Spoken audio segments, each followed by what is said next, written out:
bom contigo? Olha aqui de novo no Cantinho da Mê. Eu sou a Mê, este é meu cantinho, seja muito bem-vinda. E hoje a gente vai estar com o último episódio desse ano, pelo menos, das nossas biografias missionárias. E dessa vez falando sobre a biografia de Guilherme Carey, que era basicamente o pai das missões modernas. Então, se você tá gostando dessa série, se você tá acompanhando, caiu de paraquedas, a gente tá fazendo essa série de biografias missionárias, que são as biografias que a gente lê durante as etapas dos mensageiros do rei. Eu vou dar um resumo basicamente até as biografias da segunda etapa, porque é a etapa que eu tô, então não posso passar muito que eu ainda não li.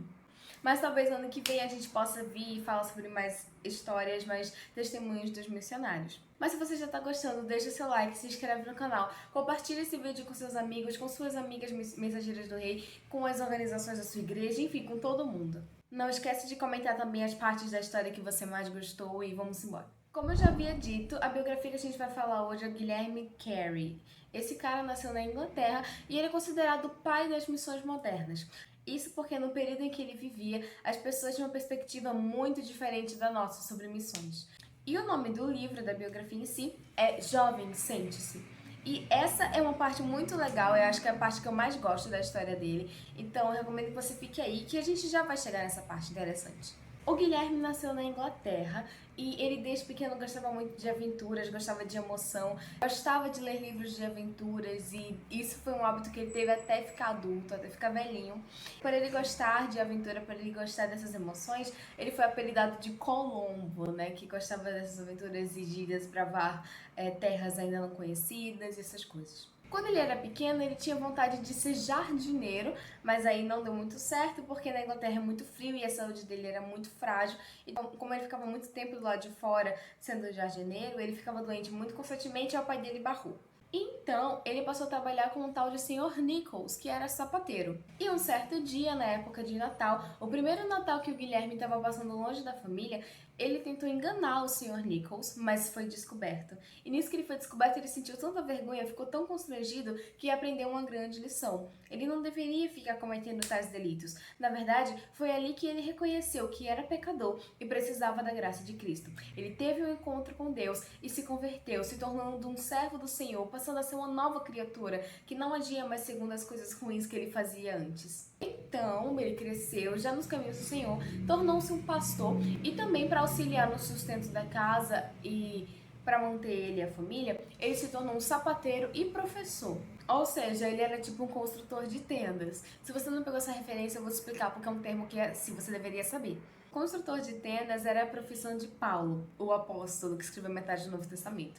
Ele era um missionário, era a pessoa que estava ali pastoreando igrejas também, mas ele não vivia com as finanças que o povo de Deus dava para ele. Na verdade, ele trabalhava e com o dinheiro suado dele, do trabalho dele, é que ele conseguia o sustento pessoal. Em 1 Coríntios 9, ele vai explicar que ele poderia, sim, pedir para que a galera da igreja o ajudasse, o sustentasse, mas ele não quis fazer isso para não atrapalhar o evangelho. Isso aí já é outra temática, já é outro assunto, mas eu acho muito interessante você saber. Aí, como ele tinha essa capacidade já com couro e tal, e também gostava muito de livros de aventuras, de geografia também, ele acabou fazendo um mapa mundi e também ele fez um globo terrestre com peças de couro para chamar a atenção também dos alunos dele. Aí, essa é uma parte muito importante para o desenvolvimento da história, é uma parte que você precisa prestar atenção. Lá na Inglaterra, tinha algumas reuniões de pastores batistas, onde os pastores iam, conversavam sobre alguns temas, e era assim, super tranquilo, tipo um congresso bem da hora, sabe? Um EBD da vida. Só que nessas reuniões, a galera que podia falar eram os pastores mais velhos, que eram considerados mais experientes. Aí, certo dia, um pastor chegou e falou: galera, tem algum pastor jovem que quer falar?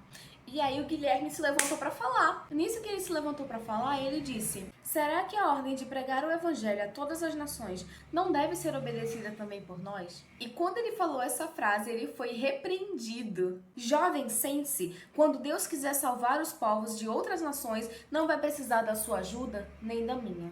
Foi isso que disseram pra ele. Porque a perspectiva que as pessoas tinham sobre missões, se a gente for comparar com a nossa perspectiva, é completamente diferente e até surreal e inimaginável. A galera realmente acreditava que você não precisava viajar para fazer missões em outros países. Porque se Deus quisesse salvar aquela galera, simplesmente ele levantar outras pessoas para falar para aquelas pessoas, entendeu? Não precisava ser alguém viajando, por exemplo, da Europa para chegar lá. Só que quando a gente vai olhar, por exemplo, Atos dos Apóstolos, não era bem isso que acontecia. Paulo, por exemplo, foi um cara que viajou muito por toda a Ásia e a Europa para conseguir falar do amor de Deus para as pessoas e falar sobre esse evangelho. Mas aí, mesmo depois de ter sido super repreendido pelos pastores mais velhos, o Guilherme continuou tentando provar para as pessoas que essa era a verdadeira forma de fazer missões. E aí, numa tentativa de divulgar as suas ideias, ele fez um artigo em formato de panfleto e começou a distribuir para as pessoas para gerar conscientização acerca de missões. Um pouco mais tarde, o Guilherme conseguiu ler o seu artigo, ler o seu pensamento para um grupo de pastores. No lugar deles o repreenderem e falarem, jovem, cala a boca, eles falaram, vamos pensar sobre o assunto. Já melhorou. E em 1792, Guilherme recebeu o convite para ir pregar perante a Associação Batista e eles iam se reunir lá em Nottingham. Acho que é assim que se fala. Lá ele conseguiu convencer várias pessoas de que missões deveriam ser feitas, que as pessoas deveriam viajar proclamando o evangelho, e através disso foi criada a primeira junta missionária. Com isso, Carey viajou para a Índia, começou a trabalhar numa fábrica de anil para sustentar-se e também sustentar a família, e além disso, como ele estava na Índia com a perspectiva de pregar o evangelho, começou a estudar o idioma que era o bengalês, na tentativa de fornecer posteriormente para as pessoas uma versão traduzida para as suas línguas do Novo Testamento e posteriormente da Bíblia. Isso realmente aconteceu posteriormente, a gente vai dar uma olhada nisso, que é muito legal. Só que era a Índia, era um lugar totalmente diferente da Europa, com costumes completamente diferentes. E um desses costumes que eram diferentes, inclusive que o Guilherme achava assim absurdo, era o sati. No sati, as viúvas eram queimadas juntamente com seus maridos quando eles morriam. Então assim, o marido morreu, a mulher entra no caixão com ele e morre queimada, acabou-se.